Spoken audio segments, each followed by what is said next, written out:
जय श्री कृधा। मैं डॉक्टर रितु टाक वापस आपका स्वागत करती हूँ चाणक्य के प्लेटफॉर्म पर।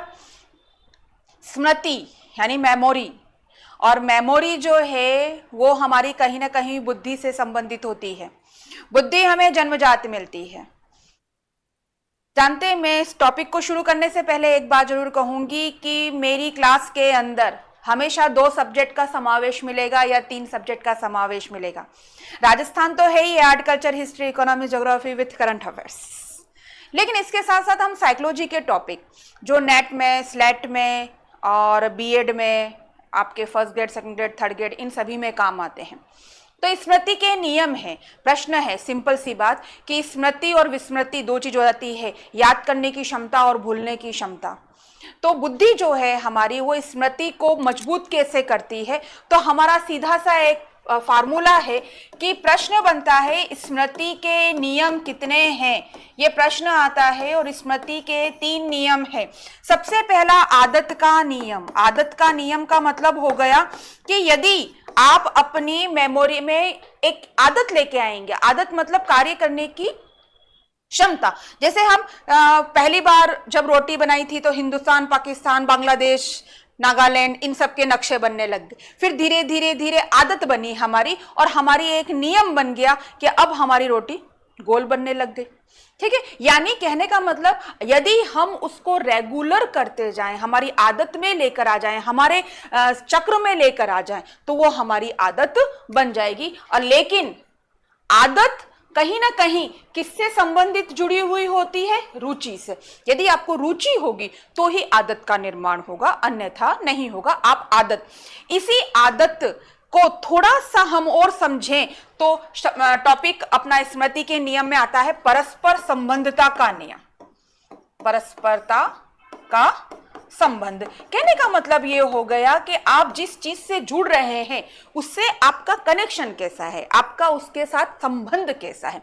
तो आपका संबंध उसके साथ अच्छा होगा, रुचिकर होगा, तो आप उसको आदत में लेकर आ जाएंगे। और फिर आता है हमारा क्या?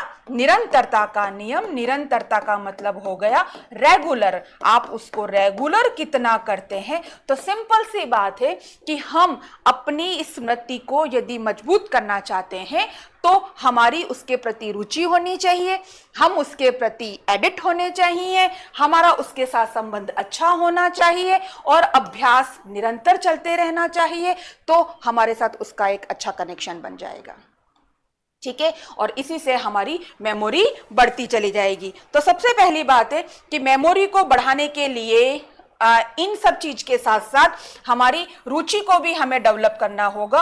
और रुचि को डेवलप करने के लिए हमें कोई ना कोई लक्ष्य निर्धारित करना होगा। और यदि हमारा लक्ष्य बहुत बड़ा होगा तो हम बहुत अच्छे तरीके से उस मंजिल को प्राप्त कर सकते हैं। इन्हीं सब शुभकामनाओं के साथ हम आगे चलते हैं। हमारा बीकानेर संभाग का जिला बीकानेर, वापस बात को मैं रिपीट करूंगी कि हम बीकानेर डिस्ट्रिक्ट की बात कर रहे थे कि बीकानेर जिला यानी हमारा बीकानेर संभाग। और बीकानेर संभाग को मैंने आपको बताया था कि बीकानेर, गंगानगर, हनुमानगढ़, चूरू से मिलकर एक संभाग बना जिसे हमने बीकानेर संभाग बताया। और बीकानेर संभाग को याद करने के लिए हमने एक वर्गाकार आकार बनाया था। ठीक है, तो हमने यहां बात करी बीकानेर की और बीकानेर संभाग की। अब हम बात करते हैं नेक्स्ट कि हम बीकानेर पढ़ रहे थे और बीकानेर में हमने कहां तक पढ़ा था। वापस रिपीट कर रही हूं, ये रहा हमारा बीकानेर संभाग जिसको हम बहुत अच्छी तरह देख सकते हैं। बीकानेर, गंगानगर, हनुमानगढ़ और चूरू, इससे मिलकर बना हमारा बीकानेर संभाग। अब हमारे डिस्ट्रिक्ट बीकानेर की हम चर्चा करेंगे और बीकानेर डिस्ट्रिक्ट की जैसे ही चर्चा करेंगे तो कल हमने यहाँ पर एक टॉपिक पढ़ा था और उस टॉपिक का नाम था जोड़बीड़, जिससे हमने सारी चीजों को काम लिया था। फिर हमने ऊंट महोत्सव की बात करी थी। आज हम रम्मत की बात करेंगे, बिल्कुल। और रम्मत के साथ साथ हमने कल देशनोक बीकानेर की भी चर्चा कर ली थी। ठीक है, कि देशनोक चूहों का मंदिर, करणी माता का मंदिर, रोपवे वगैरह सारी बात हो गई थी। आज हमारा टॉपिक है रम्मत। अब रम्मत क्या चीज है इसको हम समझते हैं। तो सबसे पहला टॉपिक आया हमारा कि रम्मत, और रम्मत की हम जैसी चर्चा करें तो ये रम्मत जो है इसमें दो चीज आती है, जन्म यानी उद्भव और प्रसिद्ध। तो जहां प्रसिद्ध हुआ था वह जगह है बीकानेर, इसलिए आप रम्मत को बीकानेर पढ़ते हैं। लेकिन ज से जन्म, ज से जैसलमेर, रम्मत की जन्मभूमि जो है वो जैसलमेर है, ये ध्यान में रखेंगे। और ये प्रसिद्ध हुआ था बीकानेर में। रम्मत क्या चीज है इसकी हम बात करते हैं। तो पहले हम इसकी चर्चा करें कि रम्मत क्या चीज है। तो रम्मत एक लोक नाट्य है। क्या है? एक लोक नाट्य। अब हम ये कहें कि लोक नाट्य किसे कहते हैं, ठीक है, तो पहली बात ये ध्यान रखना कि नाट्य मतलब नाटक, और लोक मतलब हमारे आसपास परिदृश्य में या हमारे समुदाय में या हमारे क्षेत्र विशेष में जो भी नाटक होते हैं वह लोक नाट्य कहलाते हैं, पहली बात। दूसरी बात, इनमें सामान्यतः ऐतिहासिक व लोक देवताओं की कथाओं का समावेश होता है। दूसरी बात, नाटक केवल पुरुष करते हैं, ये ध्यान रखना। अगर आपने ये कहना शुरू कर दिया ना कि नाटक महिलाएं करती है तो प्रश्न गलत हो जाएगा। नाटक केवल केवल केवल पुरुष करते हैं, महिलाएं नाटक नहीं करती हैं, ये ध्यान रखिएगा। इसकी चर्चा हम और अच्छी तरीके से विस्तृत रूप में करेंगे। रम्मत, सबसे पहली बात हुई कि रम्मत लोक नाट्य है, केवल पुरुषों द्वारा मंचित है और लोक कथाओं पर आधारित है। अब नाटक कैसा, अगर आपने बचपन में ग्रामीण क्षेत्र से यदि आप बिलोंग करते हैं तो दशहरा का मेला होता है, और दशहरे का जो मेला होता है उस मेले के अंदर आपने देखा होगा रामलीला चलती है, और रामलीला जो चलती है उसमें आपने देखा होगा जो महिला का पात्र, यानी सीता का पात्र, शूर्पणखा का पात्र, वो पुरुष ही करते हैं। ड्रीम गर्ल अभी आपकी जो मूवी है खुराना की, उसको भी आपने देखा होगा। यानी एक स्वांग धरा जाता है, एक तरह का पुरुष जो है वो महिला के वेश में आकर उसको बहुत अच्छी तरीके से प्रेजेंट करता है, इसलिए महिला इसमें भाग नहीं लेती है। एक बिल्कुल काव्य और गेय दोनों के रूप में इसको प्रेजेंट किया जाता है। रम्मत, रम्मत खेलने वाला जो कलाकार होता है उसे रम्मतीय कहा जाता है, ठीक है। तो अब हम इसकी चर्चा करते हैं। रम्मत बीकानेर में उद्भव, जैसलमेर में प्रसिद्ध, बीकानेर में प्रमुख कलाकार तेज कवि सुआ महाराज, फागू महाराज, मनीराम व्यास। सबसे बड़ी बात यह है कि यह सूर्यास्त से प्रारंभ होता है। मतलब ये हो गया कि सूर्यास्त जैसे ही हुआ और रम्मत प्रारंभ हो जाती है, और सूर्योदय जैसे ही होगा रम्मत समाप्त हो जाती है। तो इसी के विपरीत हम यहाँ पर नोट में एक बात लिख लें कि ऐसा कौन सा है जो सूर्योदय से प्रारंभ होता है और सूर्यास्त पर खत्म होता है। बिल्कुल राजस्थान का, हमारे मेवाड़ का फेमस लोक नाट्य गवरी। बिल्कुल, गवरी जो है वह सूर्योदय से प्रारंभ होती है और सूर्यास्त पर खत्म हो जाती है। लेकिन रम्मत पूरी रात चलता है और पूरे दिन गवरी, इसको हम ध्यान में रखेंगे। केवल पुरुषों द्वारा मंचित है, समय सावन व होली पर। अभी शुरू हो जाएगी रम्मत बीकानेर में, आप लोगों बीकानेर जाएं तो उसको जरूर देखिएगा। वाद्य यंत्र, नगाड़ा व शहनाई। बीकानेर में एक आचार्यों का चौक है। जनरली हमारे सभी शहरों के अंदर कोई ना कोई एक ऐसा चौक या ऐसा सा मैदान फेमस होता है, तो उसी प्रकार बीकानेर के अंदर एक चौक है, आचार्यों का चौक, वहीं रम्मत खेली जाती है। रम्मत खेलने वाले को मतलब यानी कलाकार को रम्मतीय या खेलार कहते हैं, और उसके मंच को अखाड़ा कहते हैं। बहुत अच्छा प्रश्न है कि वापस हमारे पास प्रश्न आया कि रम्मत जो मंचित किया जाता है, यानी रम्मत को जिस मंच पर खेला जाता है उसे मंच नहीं कहा जाता है, उसे अखाड़ा कहा जाता है। अब आप अखाड़े का कंसेप्ट वो मत ले लेना कि वो पहलवान वगैरह अखाड़ा खेलते हैं, इस पे भी हमारा प्रश्न है। देखिए बड़ा अच्छा प्रश्न है, किसके मंच को, ध्यान देंगे, किसके मंच को अखाड़ा कहते हैं, ठीक है। और प्रश्न आया अखाड़ा में मंचित नाट्य, दोनों का प्रश्न अलग अलग है। किसके मंच को, यानी किस नाट्य के, हम यहां पर ये लिख देते हैं, किस नाट्य के मंच को अखाड़ा कहते हैं। और अखाड़ा में मंचित नाट्य, दोनों का आंसर।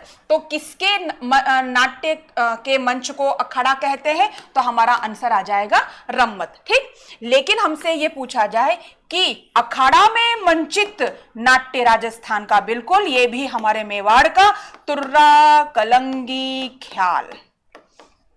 तुर्रा कलंगी ख्याल, इसको पहलवानों द्वारा ही खेला जाता है और यह अखाड़े में खेला जाता है। ठीक है, और किसके मंच को अखाड़ा कहते हैं? मंच नहीं कहते हैं, तो बीकानेर के इस रम्मत को। तुर्रा कलंगी ख्याल मेवाड़ में खेला जाता है, इसके मंच को अखाड़ा कहते हैं और जनरली माना जाता है, मान्यताएं हैं कि इस खेल को या इस लोक नाट्य को महिलाएं नहीं देखती। आजकल तो देखती है, आप उसमें यूं मत करिए आज तो देखती है, हाँ बिल्कुल आज देखती है, लेकिन एक परंपरा ट्रेडिशनल है कि नहीं देखती है, ध्यान रखेंगे।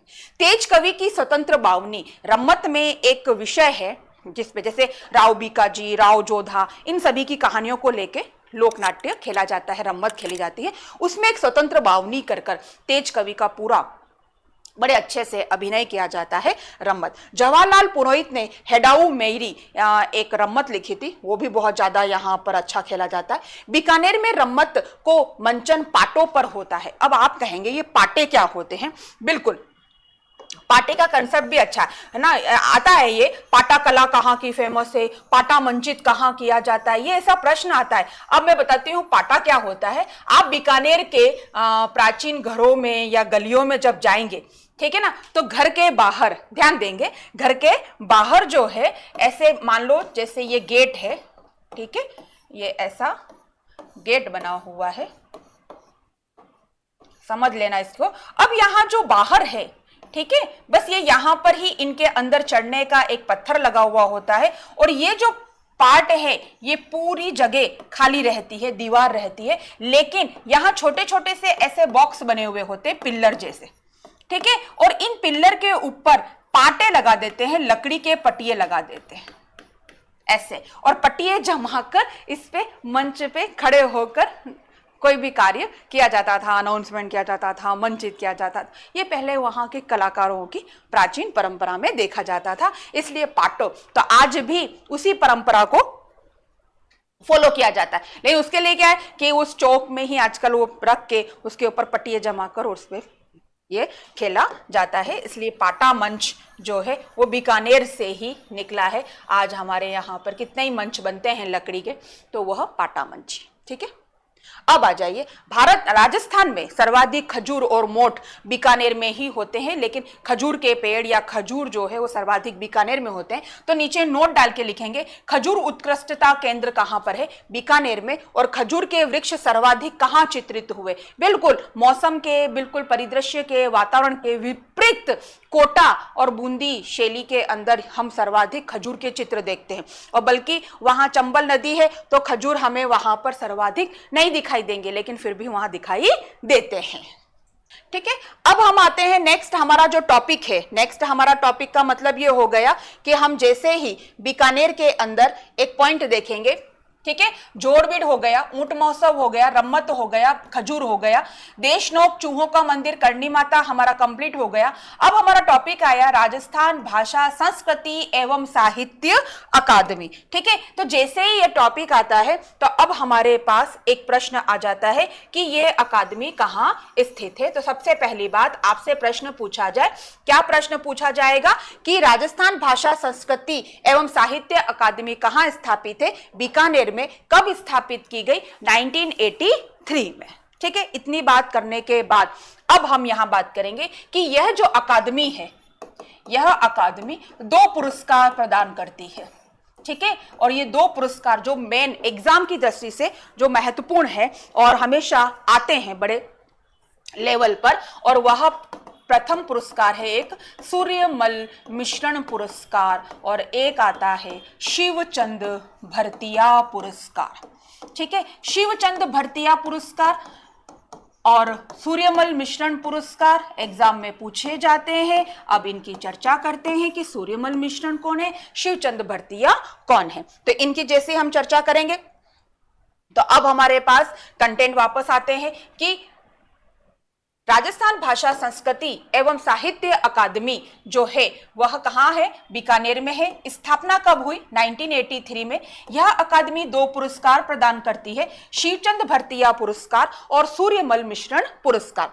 जागती ज्योत व जन्म मोम, ध्यान में देंगे, जागती ज्योत और जन्म मोम ये 2 पत्रिकाएं हैं जो यहीं से प्रकाशित होती हैं। कंप्लीट। अब हम आते हैं कि ये शिवचंद भरतिया कौन है। इनका जन्म जयपुर में हुआ था और इनका उपनाम जो है वो राजस्थान का भारतेंदु कहा गया है। भारतेंदु पश्चिम बंगाल के बहुत बड़े साहित्यकार हैं और उनसे इनको रिलेटेड किया जाता है।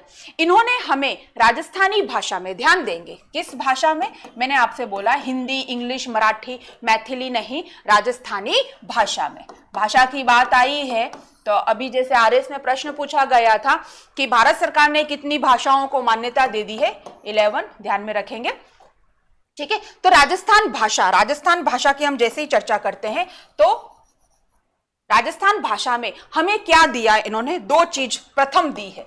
दोनों चीज प्रथम है, ध्यान देना, एक है नाटक और एक है उपन्यास। ठीक है, अब आप कहेंगे ये याद हो जाएगा आपको, कैसे याद होगा? एक का नाम है कनक सुंदर और एक का नाम है केसर विलास। इसको मैं याद करने का आपको तरीका बता देती हूं कि आप इनको कैसे डिफाइन करेंगे, कौन सा उपन्यास है और कौन सा नाटक है। ठीक है, अब मैंने आपको बोला कि आपको नाटक करना है, ठीक है, या आपको कोई शकुंतला का नाटक करना है, तो क्या करोगे? बिल्कुल शकुंतला बनके या दुष्यंत बनके या राम बनके, सीता बनके ही जाओगे, राइट? तो यानी आप जब नाटक करने जाते हो तो सुंदर बन के जाते हो, राइट? यही लॉजिक है, इसमें कोई प्रॉब्लम तो नहीं, ठीक है। लेकिन हमारे घरों में क्या होता है, जानते, अपन सोए हुए हैं और हमारी मम्मी बोलती है, कोई भी नाम लेके ले, बेटा सो रहा है क्या, सो रहा है क्या? जैसे ही पास में आएंगे हमें उठा के बोलेंगे सो रहे थे, तो हम बोलेंगे नहीं जाग रहे थे। अरे भाई सो रहे थे, 15 मिनट से सोए हुए थे और आपने हमको आके जगा दिया। अब जैसे कभी कभी ये होता है कि अपन भोजन कर रहे होते हैं तो सब बोलते हैं अच्छा खाना खा रहे हो, आपको तो नहीं सो रहा हूं। अरे भाई खाना खा रहे हैं, भोजन कर रहे हैं, ये पूछने की बात कहाँ गई? यानी कोई हमको कोई कार्य करते हुए जब देखता है वह वही प्रश्न करता है। हम कहीं जा रहे हैं, अच्छा जा रहे हो, जा ही तो रहे हैं, आ तो रहे ही नहीं है। तो जनरली जो कार्य करते हैं उसी को वो रिलेटेड कर देते हैं। तो अब हम उल्टा जवाब देंगे। फॉर एग्जाम्पल, बाथरूम में है, स्नान करने के लिए गए, बाहर से मम्मी पूछ रही है स्नान कर रहे हो, तो आपको नहीं भोजन पका रहा हूं। बाथरूम में है तो स्नान ही करेंगे ना, ध्यान रखिएगा। यानी हम उल्टा जवाब दे रहे हैं। तो अब हम सुंदर बन के कहां जाएंगे? तो आप लोग क्या बोल रहे हैं, जनरली नाटक कर रहे हैं तो सुंदर बन के जाएंगे, नहीं, उपन्यास लिख रहे हैं। याद करने का बिल्कुल विपरीत तरीका, यानी हम किसी को उल्टा जवाब दे रहे हैं। ठीक है, जो चीज सही है उसको सही देकर ना हमने उल्टा जवाब दिया। तो प्रश्न आया सुंदर कब बनकर जाएंगे? जब हम उपन्यास लिखेंगे। तो प्रश्न हमारा सॉल्व हो जाएगा। यानी कनक सुंदर जो है वो हमारा उपन्यास है और केसर विलास जो है हमारा नाटक है। ये हमेशा पेपर में पूछा जाता है, ध्यान में रखिएगा, याद कीजिएगा। ठीक है, मेरी जितनी भी वीडियो है सभी को आप देखिएगा, रिवीजन करिएगा, अभ्यास करते रहिएगा, त्योहार व तिथियां याद कर लीजिएगा। सवेरे शाम सवेरे शाम सवेरे शाम स्मृति मजबूत होती चली जाएगी। चलिए अब आ जाइए, सूर्यमल मिश्रण कौन थे? सूर्यमल मिश्रण का जन्म बूंदी में हुआ था। ये बूंदी के राजकवि थे, प्रसिद्ध साहित्यकार थे। इन्हें राजस्थान का नवोड़ा कहा जाता है। अब आप प्रश्न आ रहा होगा ये नवोड़ा क्या होता है? नवोड़ा मतलब दुल्हन। नवोड़ा का मतलब क्या होता है? दुल्हन। ठीक है, तो अब हम कहें कि पुरुष को दुल्हन क्यों कहा गया? तो दुल्हन क्या करती है? जो नई नवेली दुल्हन होती है उसके संग क्या होता है? वह अपने माता पिता के घर यानी पीहर पक्ष को छोड़कर कहां आती है? ससुराल आती है। यानी अपना पुराना जीवन छोड़कर किसमें आती है? नवीन जीवन में आती है। यानी अपनी पूरी की पूरी परिस्थिति परिवर्तित कर देती है पल भर में। ठीक है, तो उसी प्रकार साहित्य जो है वो 3 कालों में विभाजित किया गया, समझ लेना।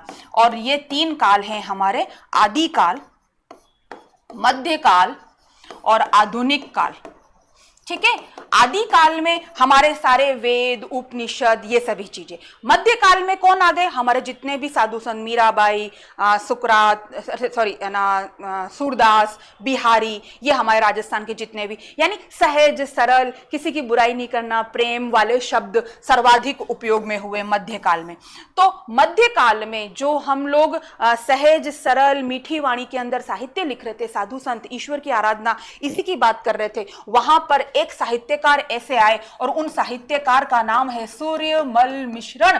और इन्होंने क्या करा? इन्होंने जो वर्तमान में हमारे परिदृश्य में जितनी भी घटनाएं हो रही हैं उसको देखकर उन्होंने वीर रस में कविताएं लिखनी शुरू कर दी। यानी मध्यकाल से आधुनिक काल में हमारे साहित्य को प्रवेश करवाया, इसलिए उन्हें राजस्थान की नवोढ़ा कहा जाता है। तो मध्यकाल साहित्य को आधुनिक काल साहित्य में प्रवेश करवाने वाले व्यक्ति थे कौन? सूर्यमल मिश्रण।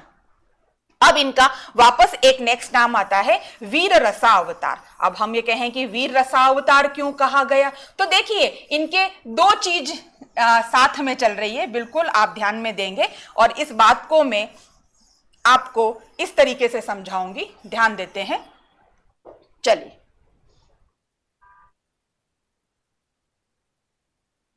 ये हमारा नक्शा, ठीक है, जो पहले था फर्स्ट हमने देखा था और मैंने आपको यहाँ एक चीज बताई थी। ये मैंने इस नक्शे को दो भागों में विभाजित कर दिया। ये पार्ट आ गया पश्चिम और ये आ गया पूर्व। समझना, इस क्षेत्र में जिस भाषा का समावेश किया गया, डिंगल याद आ रहा है आपको, और यहां पर जिस भाषा का समावेश किया गया वह कौन सी थी?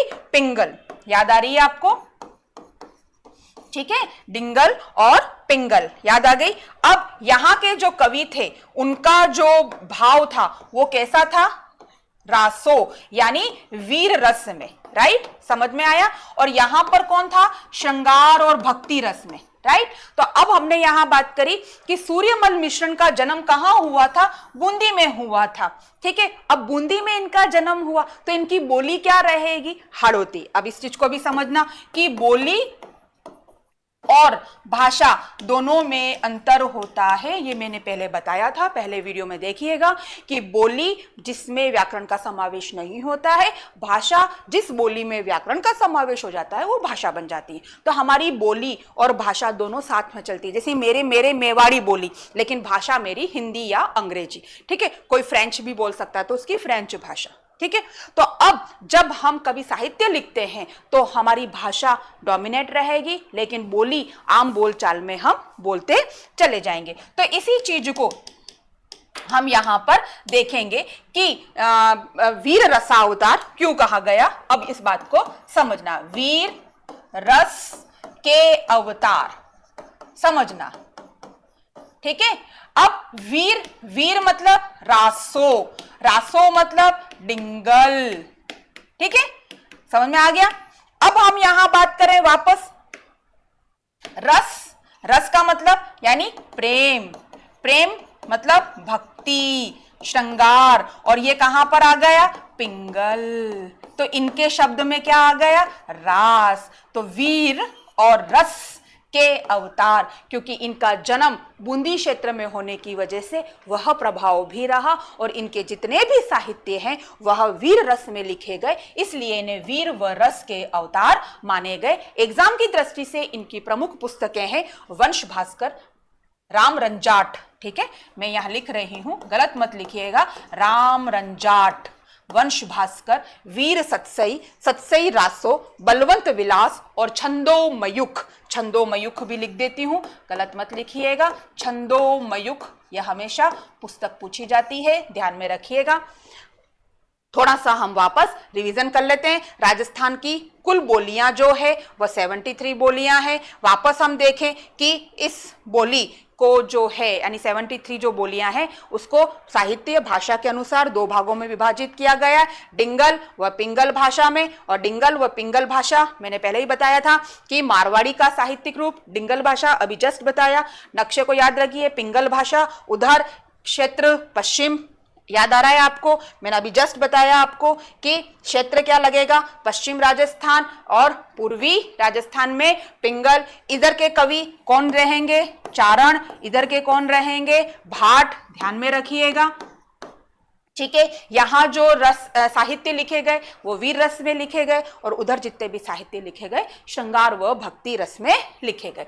तो आप लोग अब क्या करेंगे कि आज हमारा वापस एक टॉपिक कंप्लीट हुआ। कौन सा? जोड़बीड़ मैंने करवा दिया, ऊंट महोत्सव मैंने करवा दिया, महोत्सव की लिस्ट मैंने बना दी, रम्मत कंप्लीट करवाया, खजूर के बारे में बता दिया, देशनोक हो गया, और एक टॉपिक हुआ हमारा राजस्थान भाषा संस्कृति एवं साहित्य अकादमी बीकानेर, जिसकी स्थापना 1983 में हुई थी। और इसके साथ साथ हमने ये जाना डिंगल व पिंगल और किस तरीके से सूर्यमल मिश्रण पुरस्कार, जागती जोत, जन्म मोम, ठीक है, इन सभी को, फिर आपका स्वतंत्र बावनी, रम्मत, रम्मत के साथ तुर्रा कलंगी, इन सभी चीजों को ध्यान रखिएगा। यानी हमने मात्र अभी आधे घंटे की क्लास में लगभग 100 क्वेश्चन कंप्लीट किए हैं। बिल्कुल, हाँ जी, 100 क्वेश्चन, वो भी line to line, point to point. आप भी जिस तरीके से मैंने आपको स्क्रीन पर बताया है कि बच्चे किस तरीके से ऑफलाइन में नोट्स बनाते हैं और लिखते हैं, और फिर उनको हम एक एक दो बार रिपीट करते हैं। नोट जो है वो बार बार आएगा। अब जैसे ही हम बाड़मेर में जब थार महोत्सव पढ़ेंगे तब मैं वापस ये पूरी की पूरी लिस्ट लिखवाऊंगी। ये ध्यान रखिएगा, निरंतर अभ्यास का नियम होना जरूरी है। और जिस दिन हमारी आदत में आ जाएगा, 9 बजते ही हमें भूख लगती है, आदत है, सवेरे 10 बजे हमें ब्रेकफास्ट चाहिए, आदत है, सवेरे उठते ही हमें ग्रीन टी, लेमन टी या चाय चाहिए, आदत है, शाम की 4 बजती है, चाय पीनी है, आदत है। और यह आदत यदि हमारे निरंतर बन जाएगी, अभ्यास में आ जाएगी, तो हमें उसकी और अच्छी आदत बन जाती है। तो उसी प्रकार जैसे 9 बजते ही आपको भोजन की एक जिज्ञासा आ जाती है कि हम भोजन लेवें, भोजन करें, उसी प्रकार अपना टाइम टेबल बनाइए, पढ़ाई कीजिए, आप जरूर सक्सेस होंगे। आप चाहेंगे तो होंगे, अन्यथा नहीं। कोई भी व्यक्ति बिना मेहनत के कोई भी किसी जगह, और शॉर्टकट कभी नहीं होता है, ये ध्यान रखिएगा। एक चीज हमेशा ध्यान में रखिएगा कि रतन टाटा हो, चाहे लक्ष्मी निवास मित्तल हो, चाहे मुकेश अंबानी हो, जीरो से उठे हैं, मेहनत किया है। कई बच्चों के अंदर ये रहता है कि हम इस तरीके का कार्य करेंगे तो हमारा पैसा डबल हो जाएगा। इनके पास पैसे की कोई कमी नहीं है, वो चाहते तो इसको डबल कर सकते। ऐसे पैसे डबल नहीं होते हैं, ऐसे हम बड़े आदमी नहीं बनते हैं। पी पावर पोस्ट पैसा कभी भी बिना मेहनत के नहीं आता है। तो हमेशा एक चीज को ध्यान रखिएगा, यदि आपके पास पावर है, पोस्ट है, तो पैसा भी है, तो आप जीवन में सक्सेस होते चले जाएंगे। और हमेशा रिश्तों को महत्व दीजिए। रिश्ते ही ऐसे हैं जिसमें हमें रोज विश्वास बनाए रखने के लिए कोई ना कोई ऐसा कार्य जरूर करना पड़ता है जिससे विश्वास मजबूत होता चला जाता है। तो अपने परिवार के साथ समय व्यतीत कीजिए, मानसिक द्वंद से कम रहिए, अभ्यास कीजिए, टाइम टेबल बनाइए और अपनी फोटोजेनिक मेमोरी बनाकर याद कीजिए। इसी ऊर्जा के साथ मैं आपके साथ नेक्स्ट वीडियो में जुड़ी रहूंगी। लेकिन उसके पहले एक अनाउंसमेंट और करूंगी कि मेरा जो सब्जेक्ट है जिसमें मैंने एमए कर रखा है चित्रकला में, उसके लिए भी मैं कुछ नया लेकर आ रही हूँ, जिसमें हम थ्योरी के पार्ट को, जनरली स्टूडेंट्स को थ्योरी का मैटर और थ्योरी चीज नहीं मिल पाती है, तो हम एस्थेटिक से इसको प्रारंभ कर रहे हैं। तो रविवार, सोमवार, मंगलवार और बुधवार, इन 4 दिन के अंदर मेरी एस्थेटिक की क्लास भी हम लोग इस प्लेटफॉर्म पे लेकर आ रहे हैं। आप जरूर देखिएगा। आपके साथ जो भी फर्स्ट ग्रेड, सेकंड ग्रेड और कॉलेज लेक्चरर, नेट, स्लेट की तैयारी कर रहा है चित्रकला विषय के साथ, उनको आप जरूर शेयर कीजिएगा, जिससे उनको इसका लाभ हो सके। जिसमें हम ईरानी चित्रकला, जापानी चित्रकला, पश्चिमी चित्रकला, आधुनिक चित्रकला, फंडामेंटल्स ऑफ प्लास्टिक आर्ट और एस्थेटिक, इन सभी चीजों को हम लेंगे और बहुत अच्छे व्यवस्थित रूप में इसको पढ़ेंगे और यहीं पर याद करेंगे। इसी ऊर्जा के साथ बने रहिएगा। आपके साथ हम भी जुड़े हुए रहेंगे। आपसे हमको और हमें आपसे सीखने को मिलता रहता है। सीखते रहिए और आदत बनाइए रोज पढ़ने की। सवेरे शाम विद्वान नहीं विजेता बनने की कोशिश कीजिए। Okay, thank you, good night.